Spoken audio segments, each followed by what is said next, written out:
So we are going to now talk about, let me cue up the right thing here. Danny's favorite music that I've ever possibly done here. We're going to talk about some of our favorite 8th edition memories. We've heard from some of our listeners, some of the other podcasters, a part of the Rogue Trader Network. Now it's time for the really important things. What are your favorite memories from 40K 8th edition, Danny? Let me turn this down so we can really appreciate you. So I have a couple of really good memories. So probably my first really good memory of 8th edition was we played in a states tournament. And this was like 2018, I think. It was a couple of years ago. It was like the very first states after 8th edition was released, our state championships. Yeah. And I was playing on top table, and I was being. I think the game was streamed. Humble brag, love it. Yeah, no. I mean, I was definitely not winning the event. Like at that point, I had already lost a game.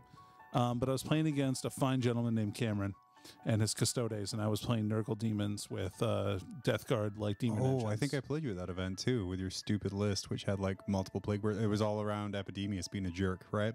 He did buff my units quite a bit. He did. Anyway, like I'm playing this game and I can't. He's got like a bunch of assassins and a bunch of custodes, and I have no weapons that have good AP value, right? So I'm doing my damnedest, throwing all these tricks in, like just trying to do whatever I can to blunt it and kind of win the game on attrition. Sure. As you do. But also winning it on the mission, on the primary mission. And so I worked my butt off, and I really came through with a victory at the very end where I was able to push a couple of points and kind of get control of some objectives. And oh man, did it feel good. But like Cameron was such a gentleman throughout the entire event. It was probably one of the most fun games of 40K I've ever played, like in my whole life. It was really great. So that was probably my favorite game of 40K that I've ever played. Or at least in 8th edition, I would say. Can I just say, for mine, one of my favorite games I played of 8th edition. Yeah. I'm just going to say one word to you: Gangbusters. Yep.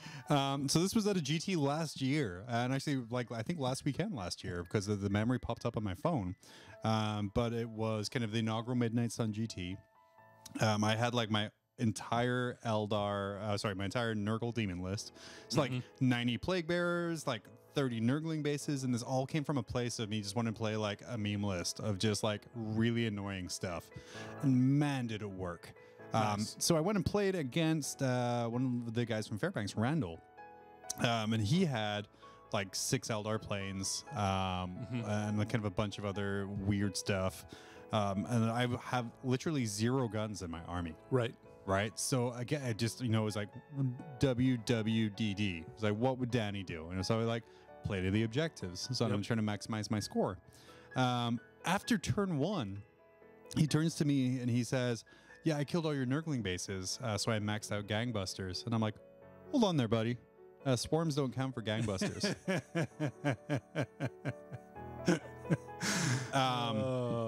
He asked if he could change his secondary, and I'm like, bud, this is round 2 of a GT that I want to know at. No. I was like, it's not me. And so he went to get the judge, and the judge sided with me. This is like a 20-minute debacle, by the way. End of the game, I get tabled.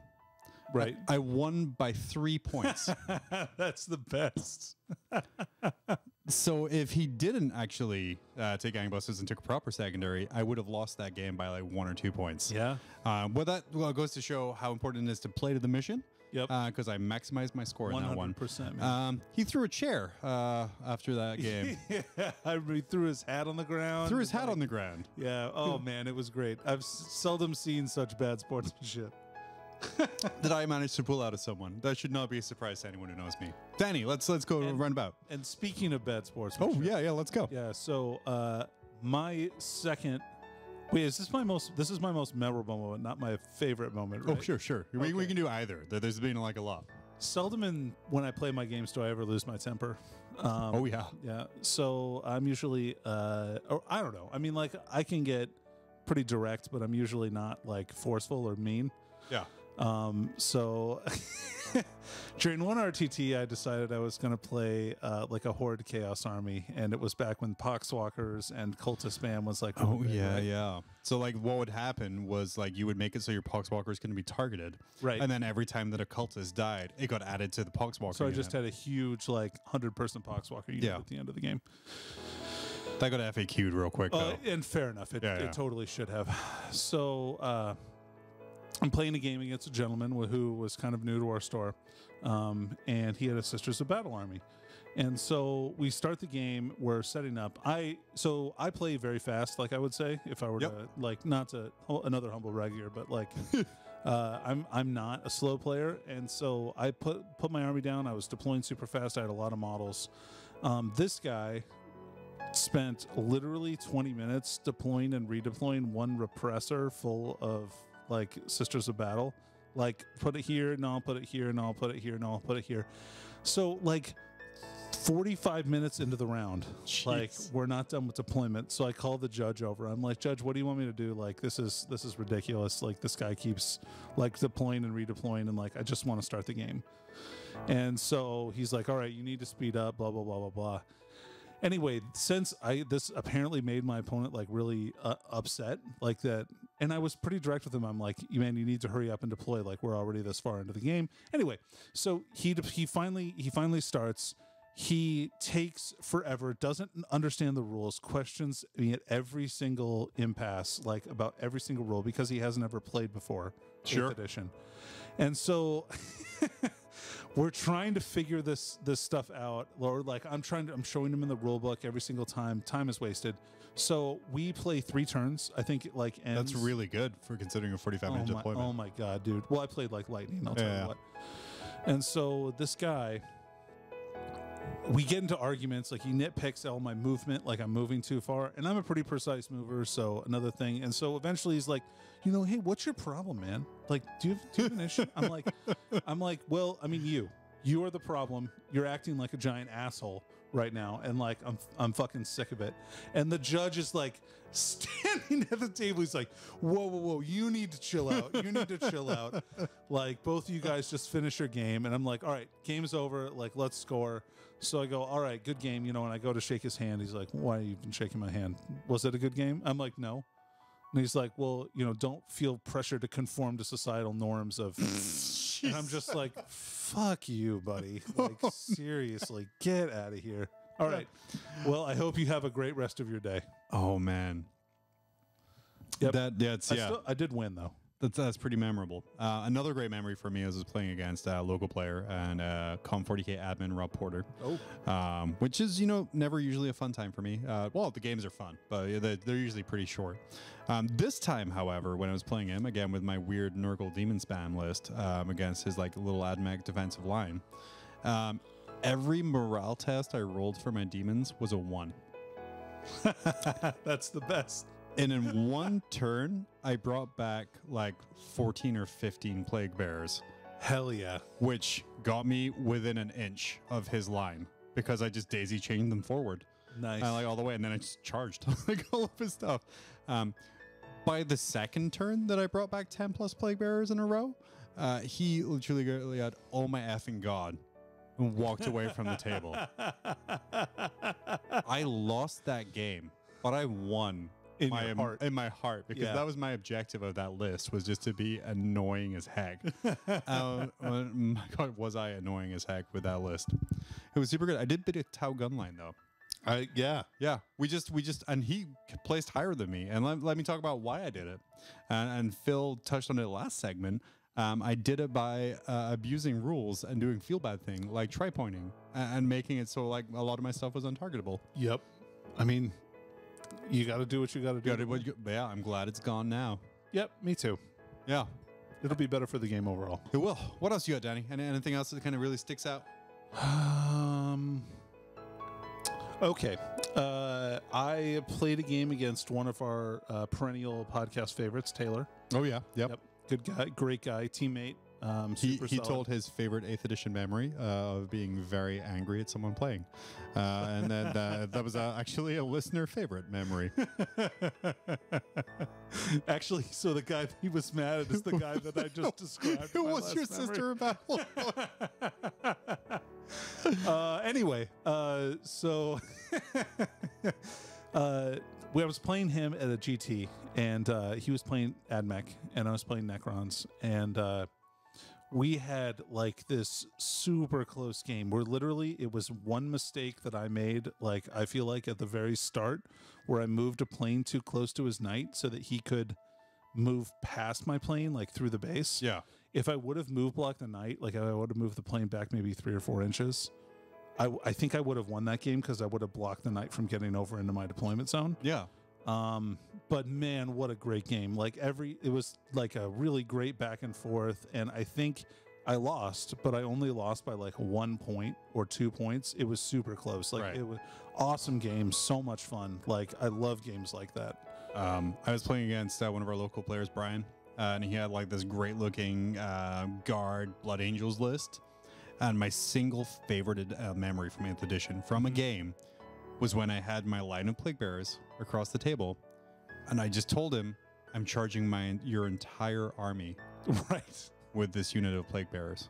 Yep. And he's like, what? I'm like, I'm charging your entire army with this unit of plague bearers. And I did. Yeah, you did. And turn 1. Hell yeah. Because I did some weird janky stuff to make them move quicker. Turn 1, every single infantry squad, character, tank in his army was in close combat. Oh my God. All of his Blood Angels who were in reserve couldn't be placed anywhere but his deployment line because I had the rest of the table. This is the feels bad stuff we're talking about for 9th, by the way, where like that shouldn't, like, that's a feels bad for him. But I mean, that could still all happen. That's fair. That's fair. Yeah, don't deploy on your line if you're playing against me. I'm very aggressive very quickly. You can be sneaky aggressive. Danny, you've been out of... Recklessly aggressive. Recklessly aggressive. That is mine. I either win big or I lose. Lose medium. That's kind of... That's true. You do put up good losing scores, man. Yeah, like 19, 20 points a loss. Yeah, that's really good. Yeah, win big, lose medium. It's our new merch that we're going to put out here.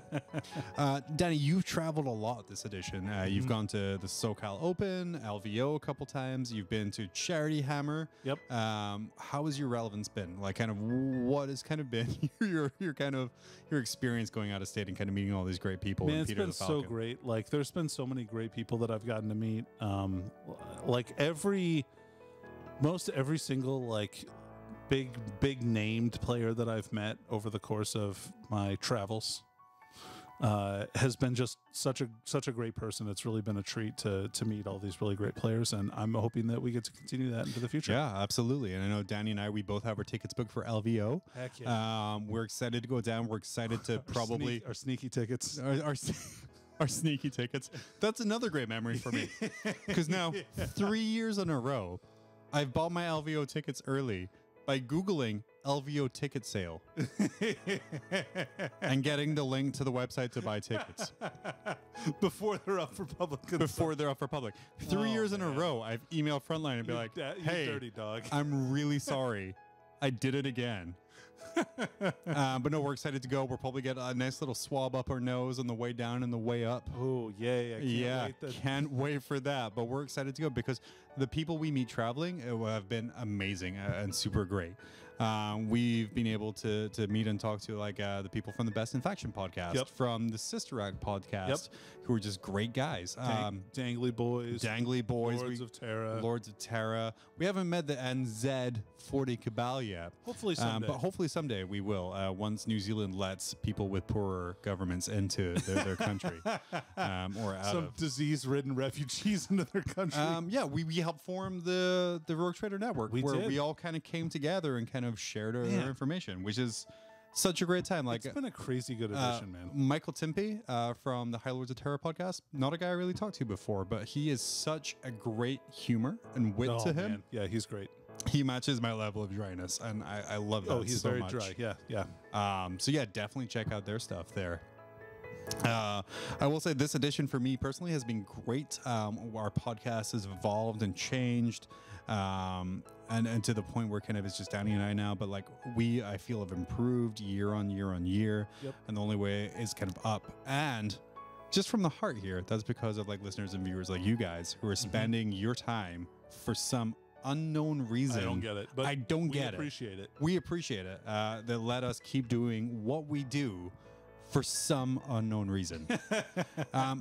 Special shout outs, all of our Patreons who support us. You guys are amazing. What great guys. We love seeing your work. We love talking to you guys. Yeah. A special mention, Beals. Alec Beals. Yeah. Amazing guy. If you wonder who does this amazing art piece that I'm pointing to in a video, just to kind of explain that to the podcast people, or any of our thumbnails or any of our great kind of can logos, that is all this guy. And he is just like one of the nicest guys. Kyle, what a bro you are. Dude, yeah, seriously. He smuggles us beers into LVO. He's a beer runner. He came with us on the pub crawl last time. Oh as yeah, well. man, and that like was a good time. Such an amazing person. And like I said, I know all of our listeners are great. I wanted to single those two people out as two people very special to us. Of course. In general. Danny, do you want to do anything else stupid and emotional before we wrap this up and send it to our worst character ever? To be honest, that's not my bag. I'll let you take the sappy stuff, wonderful. buddy. Cool. I already did it. Yeah, I know. Thanks. Thanks. Really jumped on that hand grenade for me. You're welcome.